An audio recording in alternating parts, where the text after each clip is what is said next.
ఏ హాస్పిటల్లో ట్రీట్మెంట్ తీసుకున్నారు అండ్ మీ ట్రీట్మెంట్కి ఎంత ఖర్చు అయింది అండ్ ఎన్ని ఎంబ్రియోస్ ట్రాన్స్ఫర్ చేశారు అని ఎండోమెట్రియం థిక్నెస్ గురించి కూడా. హాయ్ గాయ్స్, అందరికీ నమస్కారం. This is Akhila Aishwarya and welcome to my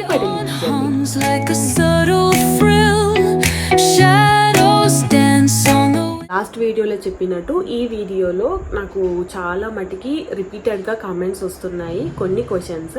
so ఆ కొన్ని క్వశ్చన్స్కి నేను ఆన్సర్ చేద్దామని ఈ వీడియో చేస్తున్నాను. చిన్న వీడియోనే, బట్ ప్లీజ్ చూడండి, చాలా అంటే చాలా మందికి హెల్ప్ అవుతుంది ఈ వీడియో. రిపీటెడ్గా ఒక్కటే క్వశ్చన్ అడుగుతున్నారు, అదేంటంటే ఏ హాస్పిటల్లో ట్రీట్మెంట్ తీసుకున్నారు అండ్ మీ ట్రీట్మెంట్కి ఎంత ఖర్చు అయింది. చాలా కామెంట్స్కి నేను ఆన్సర్ కూడా చేశాను, బట్ ఇప్పుడు చెప్తున్నాను. ఎంత ఖర్చు అయింది అంటే ఇంతే ఖర్చు అవుతుందని ఏం లేదు, ఎందుకంటే ఇప్పుడు నాకు ప్రాబ్లం లేదు, ఒకరికి ప్రాబ్లం ఉంటుంది, ఒకరికి చాలా మైనర్ ప్రాబ్లం ఉంటుంది, ఒకరికి చాలా పెద్ద ప్రాబ్లం ఉంటుంది. సో ఇంతే ఖర్చు అవుతుందని నేను చెప్పలేను, కాకపోతే లక్షల్లో ఖర్చు అవుతుంది. ఎస్, ల్యాక్స్లోనే ఖర్చు ఉంటుంది. ఐవీఎఫ్ అంటేనే చాలా కాస్ట్లీ ట్రీట్మెంట్. మన ఇష్యూస్, మన ప్రాబ్లం, మన ట్రీట్మెంట్ని బట్టి అమౌంట్ అనేది ఉంటుంది. అండ్ కొంతమంది అడిగారు ఎవ్రీ సైకిల్కి అంతే ఖర్చు అవుతుందా అని. నో, ఫస్ట్ సైకిల్లో ఏంటంటే మనకి ఎగ్స్ రిట్రీవ్ కావడానికి, ఎక్కువ క్వాంటిటీలో ఎగ్స్ రావడానికి ఇంజెక్షన్స్ ఇస్తారు. సో అది ఎవ్రీ మంత్ ఇవ్వరు మనకి ఇంజెక్షన్స్. ఆ ఇంజెక్షన్స్కే మనకి చాలా అమౌంట్ ఖర్చు అయిపోతుంది. లిటరలీ ఒక 1/3 లేకపోతే హాఫ్ అమౌంట్ వరకు ఆ ఇంజెక్షన్స్కే అవుతాయి. సో ఎవ్రీ మంత్ ఆ ఇంజెక్షన్స్ ఇవ్వరు కాబట్టి ఎవ్రీ సైకిల్కి అది అంతే అమౌంట్ అవ్వదు.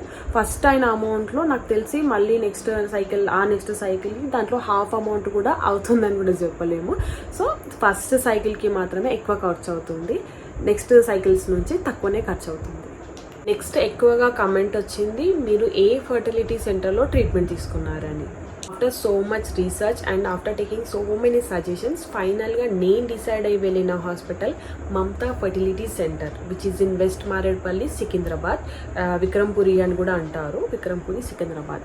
సో బయట ఉన్న వాళ్ళకి ప్రాపర్గా చెప్పాలంటే హైదరాబాద్లో ఉంది ఈ హాస్పిటల్. ఇక్కడ మీకు ఏ క్లాస్ ట్రీట్మెంట్ ఉంటుంది. లైక్ ఇప్పుడు ఒక ఎగ్జాంపుల్ చెప్తాను. మీరు దూరం నుంచి వచ్చారు, లైక్ ఇప్పుడు నిజామాబాద్, ఆదిలాబాద్, అక్కడ నుంచి వచ్చి ట్రీట్మెంట్ తీసుకుందామని అనుకుని డిసైడ్ అయ్యారు. సో డిసైడ్ అయ్యి ఇక్కడ వరకు వచ్చాక మామూలుగా ట్రీట్మెంట్ ఈ ఎంబ్రియోకి ట్రాన్స్ఫర్కి ముందు ఏ ట్రీట్మెంట్ ఉన్నా మీరు ఓకే అప్ అండ్ డౌన్ చేద్దాము, మేనేజ్ చేయగలుగుతామని మీకు అనిపించింది, మీరు చేసేసారు. కానీ ఆఫ్టర్ ఎంబ్రియో ట్రాన్స్ఫర్ ఎట్లా అంటే ట్రాన్స్ఫర్ అయిన తర్వాత మ్యాక్సిమం మనం బెడ్ రెస్ట్లోనే ఉండాలి. నిజంగా బెడ్ రెస్ట్లోనే ఉండాలి. సో అప్పుడు ఎలా మేనేజ్ చేద్దాం, అప్పుడు ఎలా చేయాలి అని మీకు డౌట్ వస్తే, ఇక్కడ వీళ్ళు ఏం చేస్తారంటే వాళ్ళే స్టేకి ప్రొవైడ్ చేస్తున్నారనమాట. సో వాళ్ళే పక్కకి ఒకటి ఉంటుంది, అందులోనే వాళ్ళే స్టే ఏర్పాటు చేస్తారు, విచ్ ఈస్ పేడ్. మనం పే చేసి అక్కడే మనం రెస్ట్లో ఉండొచ్చు. ఇంకొక చిన్న ఇన్ఫర్మేషన్ ఏంటంటే, ఇప్పుడు మనం హాస్పిటల్కి వెళ్ళాము, మనకి ట్రీట్మెంట్ అయింది. సో దే హ్యావ్ డిసైడెడ్ మనకు ఐవీఎఫ్ చేస్తేనే పిల్లలు అవుతారు అని. ఇఫ్ దే హ్యావ్ డిసైడెడ్, వాళ్ళు ఏం చేస్తారంటే మనకున్న ప్రాబ్లమ్ని బట్టి మనకి సర్టెన్ అమౌంట్ చెప్పేస్తారు. మీకు ఇంత అమౌంట్ అవుతుంది, ఓకే ఒకటి అటు ఇటు అవ్వచ్చు, మీకు ఇంత సర్టెన్ అమౌంట్ అవుతుంది.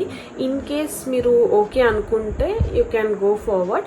లేదు అంత అమౌంట్ ఇప్పుడు మా దగ్గర లేదు, ఎట్లా చేయాలి అని మీకు ఒకవేళ అనిపిస్తే వాళ్ళే బజాజ్ ఫైనాన్స్ నుంచి వాళ్ళే మీకు లోన్ ఇప్పిస్తారనమాట. ఇప్పుడు ఈ విషయం అంతా నేను మీతో చెప్పకుండా కూడా ఉండొచ్చు, కానీ నాకు మంచి జరిగింది, నా వల్ల ఇంకొక ఇద్దరికన్నా మంచి జరుగుతుందనే చిన్న ఆశతో నేను చెప్తున్నాను. అండ్ బై ద వే, మీకు హాస్పిటల్ గురించి కానీ అసలు ట్రీట్మెంట్ ఎలా జరుగుతుంది, డాక్టర్స్ ఎలా ఉన్నారని మీకు ఏదైనా ఇన్ఫర్మేషన్ కావాలి అంటే హాస్పిటల్ వాళ్ళది కూడా యూట్యూబ్ ఛానల్ ఉంది, మీరు అక్కడ అన్ని వీడియోస్ చూడొచ్చు. నేను హాస్పిటల్ వాళ్ళది లింక్ ఏదైనా దొరికితే నేను మీకు డిస్క్రిప్షన్లో మెన్షన్ చేయడానికి ట్రై చేస్తాను. నెక్స్ట్ ఎక్కువగా అడిగిన క్వశ్చన్ ఏంటంటే, మీకు ఏ గ్రేడ్ది ఎంబ్రియో ట్రాన్స్ఫర్ చేశారు అండ్ ఎన్ని ఎంబ్రియోస్ ట్రాన్స్ఫర్ చేశారు అని. ఇక్కడ నేను మీకు ఒకటి చెప్తాను, గుర్తుపెట్టుకోండి. ఎప్పుడైనా మనకి ఎంబ్రియో గ్రేడ్ కాదు ఇంపార్టెంట్, మనకి quality of embryos are important. Grade అంటే ఏంటి, క్వాలిటీ అంటే ఏంటి అనేది నేను మీకు ఎక్స్ప్లెయిన్ చేయడానికి ట్రై చేస్తాను.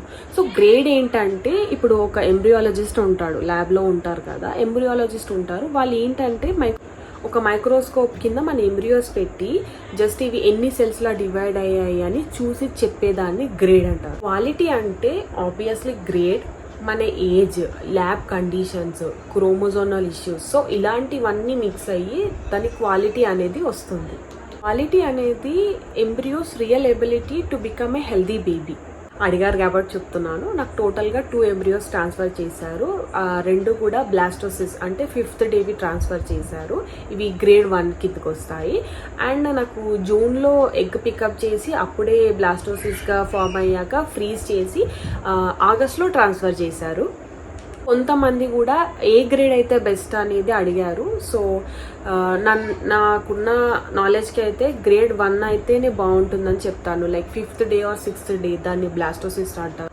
ఆ grade of embryos are best for transfer. And లాస్ట్గా ఎండోమెట్రియం థిక్నెస్ గురించి కూడా చాలా మంది అడిగారు. నార్మల్గా ఫ్రెష్ ఆర్ ఫ్రోజన్ ఎంబ్రియోస్ ట్రాన్స్ఫర్కి మన ఎండోమెట్రియం అనేది మంచి బెడ్ లాగా పనిచేస్తుంది. Endometrium is nothing but uterus lining where embryos will get implanted. మంచి ఎండోమెట్రియం థిక్నెస్ అంటే నాకు తెలిసి 8 mm to 12 mm అనేది మంచి లైనింగ్ అన్నమాట. నాకు కూడా ట్రాన్స్ఫర్ అప్పుడు my endometrium thickness was around 8 mm అనుకుంటా. ఈ కొన్ని క్వశ్చన్స్ లోనే మీకు మోస్ట్ ఆఫ్ ద ఇన్ఫర్మేషన్ వచ్చేసింది అని అనుకుంటున్నాను. ఇన్ కేస్ మీకు ఇంకేమైనా డౌట్స్ ఉన్నా please don't hesitate to comment. ఇంకా ముందొచ్చే వీడియోస్ లో నేను మీ క్వశ్చన్స్ అన్నిటికీ ఆన్సర్ చేయడానికి ట్రై చేస్తాను. ముందొచ్చే వీడియోస్ లో నా ప్రెగ్నెన్సీలో నా డైట్, నా ఫుడ్ అండ్ నా హాస్పిటల్ విజిట్స్, అసలు స్కాన్స్ ఎలా అయ్యాయి, ఏం జరిగింది అనేది నేను చెప్తాను. If you find this video informative, please do like, share and comment. If not subscribe, please subscribe to my channel. Please do take care of yourself, be kind to yourself and stay positive. Until then, this is Akhila Aishwarya signing off. Bye.